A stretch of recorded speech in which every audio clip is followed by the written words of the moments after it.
Good evening, everyone. Well, I'm here to talk on editing and proofreading. Well, writing is actually a process. It is not over the minute you finish your draft. It actually means that it has just begun. And the process involves proper planning, drafting, revising, editing, and then proofreading. See, a simple picture can be made to look wow. A wow effect can be added to it provided it is edited well. A great draft is always written in multiple times. Before you start revising, just ensure you stay away from that paper for some time. Don't start doing the revising and editing the minute you finish the draft. Give some time, maybe take a day or two off and then go forward with it so that you will be able to do a much better job. And don't do the editing process in one go. Slowly, stage by stage, we can do maybe even one paragraph at a time or maybe two paragraphs at a time so that we ensure that we get better quality in our editing. And a better way to do it is get a good friend or someone who is quite critical about things to do proofreading so that they'll be able to point out mistakes which tend to overlook our eyes. And most importantly, ensure that you stay away from social media, mobile phones, stay in a quiet place and then do your editing and your proofreading. Editing is mainly to do with the content or the flow of thought, what you intend to say and what your article is saying. Proofreading involves much more finer details like the grammar, punctuation and the spelling. However, both are not totally separate. There will be some overlap between the editing and the proofreading process. So why is editing important? You can see here this was a newspaper publication with a big grammatic error. Does we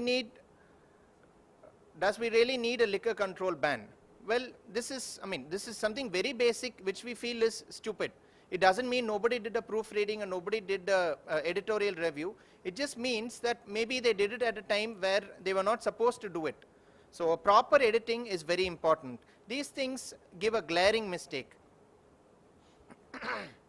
And when you edit, what we have to be sure is we have to be quite critical about ourselves. Sometimes to get a particular data, we would have taken so much of time and effort, spent a lot of money, and that data, when we finish analyzing it, we may feel this data for this article is not needed. When we feel like that, we should not think twice, we should delete that information from that article.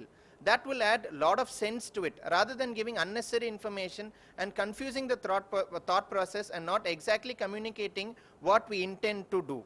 And critical thinking is also very important. So first comes the content. We should reread, have a checklist and ensure that the flow of thoughts is in proper order. And we should write what all requirements is there, what is the target audience that we are trying to communicate to. A small few examples of editing is, you can see here, almost a sentence, at the present point in time, that can be substituted with just one word, now. This will again make the data more concise and you'll give much more information to the reader instead of going on and on. And then comes the structure. We have to summarize what we intend to do. There should be a proper outline and the scope of what we are trying to explain also should be explained quite clearly. And content, it is always better to break down into small paragraphs. Each paragraph should communicate a particular information which is supported by proper evidence, and those paragraphs should be linked to each other like maybe a jewel. That flow of thought should be there, only then it makes it interesting for the reader. And when we communicate something, it should be in proper academic style. Like say for example, here they say, I think that everyone is realizing how it's really awful the way animals are slaughtered so that we can have steak. Well, this gives a totally different meaning. The proper academic way of saying is 67% of young people express their aversion towards killing. However, only 30% were aged over 27. Right from the meaning to the content is totally different between these two statements. So people can interpret things in a different way. So when you say, you have to communicate clearly with evidence and with data. Now coming to sources, again this has been emphasized many times by the previous speakers. We have to give citations, we have to give references. And most importantly, those references should be taken from current articles and not aged old articles, and they should be from authoritative from authoritative persons, so that so that our article also adds weight to it. Now coming to proofreading. This is the final step towards proofreading. This is the final step before submission of an article. Choice of words should be proper, we should be concise, we should not have some sort of slang and discriminatory language involved in our article that we have written. Checking grammar is something that is very, very important. A simple way is, in addition to just quietly reading what we've written, it's always better to read it loud, so that audio-visual, we'll be able to analyze our article better and point out mistakes much better to us. Punctuation is something that's very important. You can see here the same statement with just a comma, the meaning changes totally. Let's eat mom and dad. And then there's a comma after eat. See, the meaning is totally different between these two sentences with just a comma in between. Spelling is something that is again of primary importance.